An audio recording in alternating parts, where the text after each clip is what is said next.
Next on the Broadway Show, everybody dance now. We're going to take you to school at the Broadway Dance Center. Plus, Tony winner Sutton Foster joins us to talk about the Music Man and a whole lot more. And getting squiggy with it, we're talking about the lights of Broadway with the artist known as Squiggs. I'm Tamsen Fadal, and this is the Broadway Show. Each and every week, we are fired up to bring you the Broadway Show. That's why I'm so glad you're here. I'm Tamsen Fadal.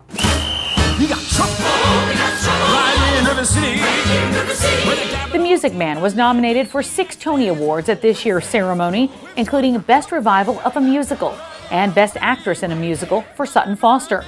And the show is still one of Broadway's hottest tickets. Let's send it out to Paul Wontorek. Thanks, Tamsen. The Music Man marks Sutton Foster's 7th Tony Award nomination. I got to sit down with Marian the librarian herself at the stunning, historic Morgan Library and Museum.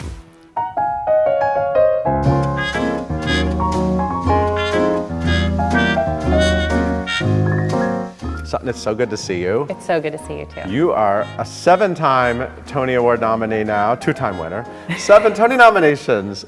Congratulations. Thank you. I feel like this one must feel different in a lot of ways. It does, actually. It really means a lot. Especially after the last couple years, even just sort of taking on this role that I was like really intimidated and scared about, it feels particularly special to be recognized. It's also been a while. It has been a while. It's been like, I think 8 years since Violet. Violet was in 2014. You were off being a TV star and doing 7 seasons of Younger, which I loved every episode. Thank you. But yes, you're back, and so it's a nice return. A nice return, yeah. And your name is really big on that. My name is really big on a billboard that I try to avoid at all costs. Really? Yes. Looking up at that. I do. If I take the subway, I am forced to face it, like because the 50th Street subway is right there, and I'm like, and it's just so big. But it was on, that billboard was up for like 2 years. The entire pandemic, yes. And I refused to look at it. Right. I think I have a greater sense of gratitude and appreciation now, especially because it was gone. So I think with theater non-existent, you come back to it, and there's not a day that I don't walk into the theater without I'm like, we're on Broadway. We get to do what we love, Yeah. And so there's like a greater appreciation of every single step. You are playing Marian the librarian, and here we are. I know. And we are at J. Pierpont Morgan's legendary library. This is a very famous New York City landmark. It's incredible. I've never been here. It's so beautiful. I'm glad that we were able to bring you here. This is part of the Morgan Library and Museum. People should visit it. Yeah, Marian would lose her mind in here. Yes, absolutely. Yes, she would, and she would run a tight ship. Yeah, she would. Yeah. But I never heard it sing. You are a very talented performer. We've seen you do many things, but I think of Marian Librarian as a very sort of rigid soprano, ingenue. I don't immediately think Sutton Foster. Me neither. It was a surprise for me as well. Yeah. So I remember getting a call from my agent about it, and they said they're doing a revival with Hugh Jackman of the Music Man, and they're talking about you as Marian. And I went, what? My first reaction, there's probably 20 people I would cast before me. I was kind of like, oh, that's so, I was like, why? That's weird. And then because that was my first reaction, I went, huh. Right. Maybe there's something. It intrigues you. It intrigued me. Yeah, the leap or the challenge or maybe there's an opportunity there, or maybe there's another way in or another way to see her. And then it was 2 years later until we started rehearsal, working with Jerry Zaks and working with Hugh, and they were talking about this other version of My White Knight. Long ago, there was this extended version of My White Knight, and that had this huge patter section in the start, because the way I knew My White Knight was just the traditional, sort of ballady thing. And then as soon as they introduced that, I was like, oh, okay. That was your end. It was, kind of. But then, oddly enough, I was still sort of freaked out by how she sounded. How do I find her voice, And we played with keys and all these things, but I still felt like, oh, I'm supposed to be this. I'm supposed to fit into this mold. And then, oddly, with playing Reno again in London, I was walking to the theater and I was like, well, why can't the end of my white night be big? Why does it have to be that? And I was like, no, why can't she have, I was like, that's one of my strengths. This is her most, right. This is the strongest moment for her vocally in the show. And I was like, so I came in to poor Patrick, our music director, and I was like, I think I want to change the end of this. And I came in and he was, and to his credit and to everybody, they were like, let's try it.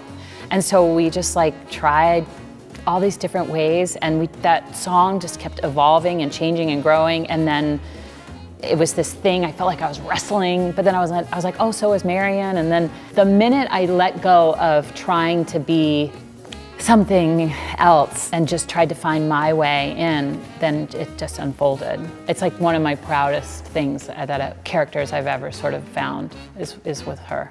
Yeah, I was in the audience and I was like, yeah, give me that Sutton Foster ending. Give it to me.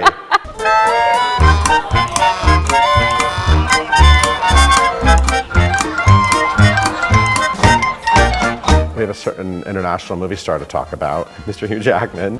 By all accounts, he is like the nicest guy, the hardest working guy. It's a little dull. I mean, it's a little dull how perfect he seems. Yeah. Is there anything I need to know about this guy, or is there anything you were surprised by? Maybe anything surprised you about actually working with him now every night, or? I forget that he's like Hugh Jackman. Yeah. Mr. Hugh Jackman. Sometimes I have to. Wolverine. Yeah, I forget it. I forget that. Like he would do this when we were collecting for Broadway Cares. People would call out, they'd be like, I love you, Wolverine. And he would do like his Wolverine. And I'd be like, oh my God. And I would like freak out and I would have to run and hide in the corner. And I was like, I would just forget. I'm like, wait, because I just sort of see like this guy who's like, I think one of his superpowers is that he's so disarming. Yeah. He immediately puts everyone at ease. He doesn't make anything about him. He's so incredibly generous to everyone around him. And so you're just like, oh, okay. So like the greatest thing that's happened out of this whole experience is that I have like a new friend who happens to be Hugh Jackman, which is super weird. But he's just like, to Emily, to my daughter, it's Uncle Hugh. So, she has no idea. She was like, is Uncle Hugh coming, or whatever. And I'm like, yeah, like he's just part of the family, Well, I wanted to ask you about going through this experience with Emily, because she's old enough now and she can obviously see the show. I invited her to the opening of Music Man, but she wanted to see it before the opening just to make sure she liked it. But she said a couple of profound things. She's seen it now 3 times, I think. And the last time she saw it, she said, Mommy, at first, she was talking about Harold Hill. She goes, at first, you only see his head, but then you see his heart. Profound. Meredith Willson would love that. Would love that. And then she goes, Mommy, at first, you didn't like it when he threw the library cards, but then you threw the library cards. And I was like, yeah. She's so funny. But she really likes it. And then she'll wave, in the audience. And she goes, did you see me waving? I said, did you see me waving at? She goes, did the kids see me? Like she really wants to make sure that she knows that the kids. That she's out there supporting everybody. Yeah, and she really wants to. And she FaceTimes sometimes with Benjamin, who plays Winthrop. Yeah. He reads her a bedtime story. It's so sweet. At like half hour, they're like talking over FaceTime. This is parenthood. But I love this for you because I remember Sutton Foster in Thoroughly Modern Millie, this kind of scared girl trying to like be what everyone said she was, right? This Tony winner. And now I love that you're going through this totally different, the journey of those 20 years. It's amazing. I have a whole stack of books, of children's books in my dressing room, and she watches me put on my makeup, and then she's like, has the show started? And I'm like, here it comes. They like listen to the train and they listen to the whole beginning, and I go, I have to wait until Uncle Hugh enters. And so we wait for Uncle Hugh's entrance, and I go, okay, good night, I gotta go, bye-bye. They call it a dancer's home away from home. It's the Broadway Dance Center, and it's where Broadway stars go to get their feet educated. Let's send it out to Perry Sook. Thanks, Tamsen. I'm here at the Al Hirschfeld Theater, home of the Tony Award-winning Moulin Rouge.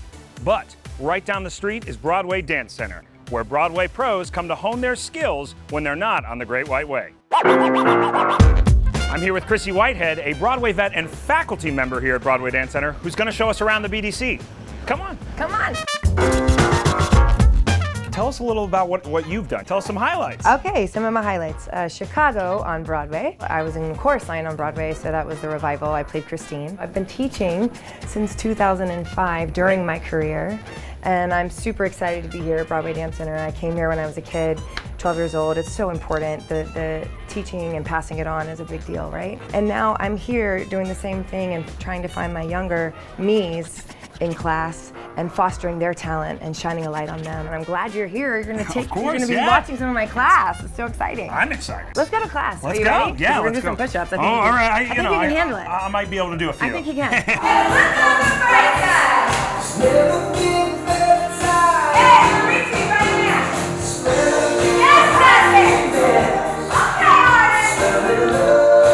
How important is it for people to have a place where they can come and learn some of that choreography? You know, these dance calls are no joke. No joke. Turn around so quick, sometimes, just minutes before you have to Yeah, perform for the first time. Yeah, I think it's important for you to find teachers at Broadway Dance Center or Steps or any other studios here in the city where you feel comfortable, where you feel supported, where you feel like you can go for it, and then take that into the audition rooms. So you're practicing auditioning Right. you know what I mean? Class is practicing to audition even though nobody's giving a job.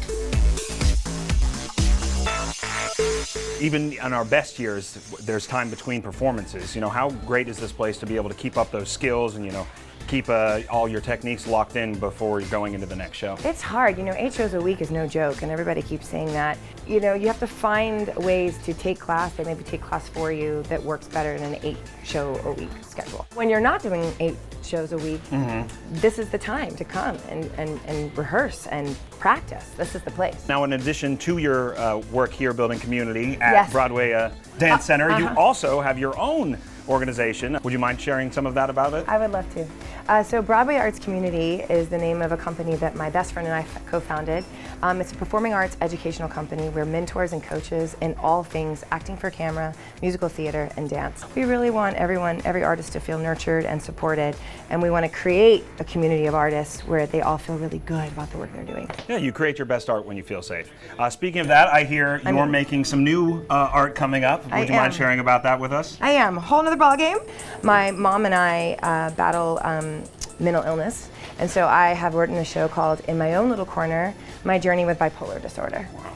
And I wrote it, and I've had 2 readings, and we're having our very first live show benefit that goes all proceeds. It's not for me, this is for you. This is a gift to say that mental health is real. We can talk about it, it's okay. Yeah. Get help. Get medicine if you need, reach out for help for your support system. We want a life for the show. I want it to go globally. I want people to not feel alone in whatever you're going through. That just because when you see somebody in a highlight, if I'm like, whoop, whoop, whoop, ah, right? Yes, I have a lot of fun energy, but the reality is we're all going through something. Right. We all have something, and it's okay. From Schitt's Creek to center stage, Noah Reid joins us to talk about his Broadway debut in the minutes. I'm Tamsen Fadal, and this is The Broadway Show. Welcome back to The Broadway Show. I'm Tamsen Fadal. Let's get back to it. You're simply the best, better than all the rest, better than anyone I've ever met. We fell hard for Noah Reid as David's partner in Schitt's Creek, but Noah also made his Broadway debut this year in The Minutes, and that's why he's this week's fresh face. I'm Noah Reid, and I play Mr. Peel in The Minutes. The theater has always been a huge part of my life. Toronto has an amazing theater scene, and I grew up going to lots of theater, and early on decided that it was something I needed to be a part of. I think I did my first play when I was 6. I played Oliver, and then my first professional play was when I played Chip in Toronto's production of Beauty and the Beast. And it was during that rehearsals for that show when I first came to New York with my mom and, you know, wardrobe fittings and seeing the show. And that was an incredibly special experience, you know, to kind of enter into New York in a behind the scenes way as a kid. Probably difficult to overcome that. My parents were probably like, oh God, this kid's gonna want to do this forever.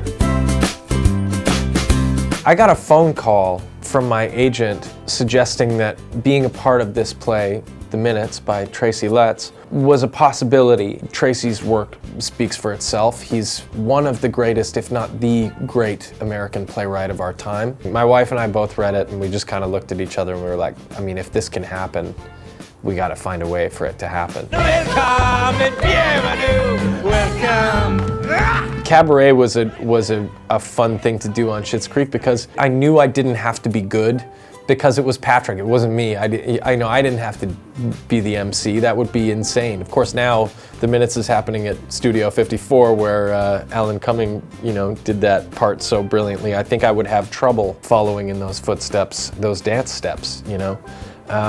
It's not really a strong suit of mine. So I'm terrified of musicals, but I love to watch them. No way you're never gonna shake me, ooh darling, 'cause you'll always be my baby. From my own perspective, I love to see plays. I love to see people who I know from television or film on stage because it puts them in real time and real space. You know, I think there are probably some similarities between Patrick and Mr. Peel in that they both want to be seen as like nice, good guys. Hopefully people who come expecting Patrick will get a little shock to the system.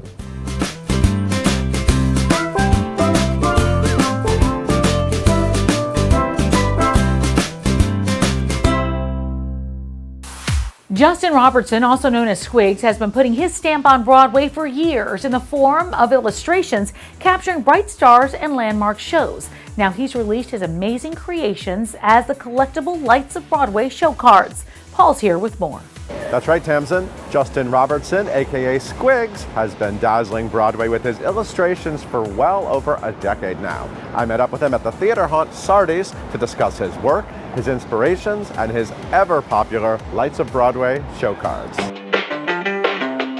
I love your work because it all has a great through line. When you see one of your pieces, you know, okay, well, Squiggs drew that.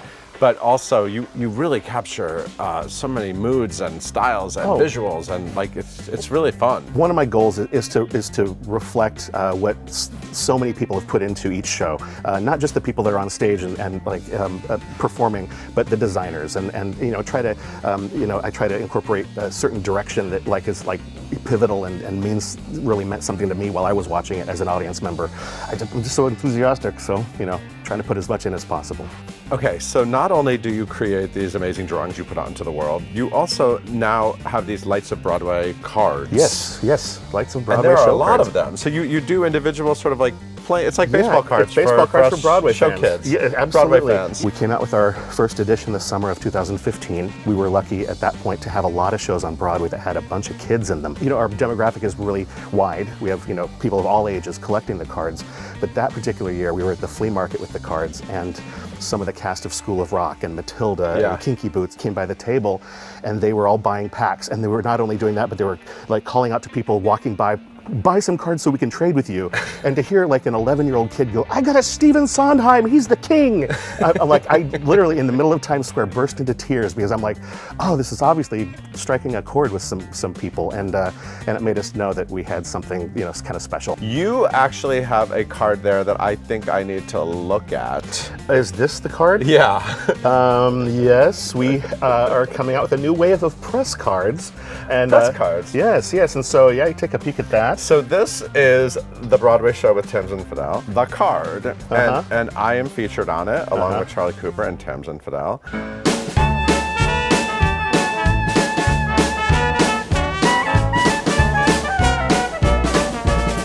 So let's talk quickly about your process. What is the actual process of seeing it, until the finished piece? I'll find out what I'm going to be drawing, and I look up what visuals are out there. When I go to the theater, I take a little notebook with me and take notes, and they look awful. It's nothing. Drawings. Little drawings and writing down words, just to remind me of something. And then I go home and I make a pencil sketch, put a clean piece of paper over it, and do an ink sketch over that. And then the ink sketch goes into Photoshop, scan it into the computer, and I do my layout and coloring in Photoshop. Right. So it's a combination of hand and computer. Yeah, exactly. Old school and new school. And all of this stuff is available. What is the website? Our website is thelightsofbroadway.nyc. And if you happen to be in Midtown, just down the street here, Theater Circle on 44th Street and 1 Schubert Alley in Schubert Alley are stocking our cards. And I think they also have the playing cards in stock as well. The Broadway Show is back in just a sec. That's all for now. I'll see you next time. I'm Tamsen Fadal, and this is The Broadway Show.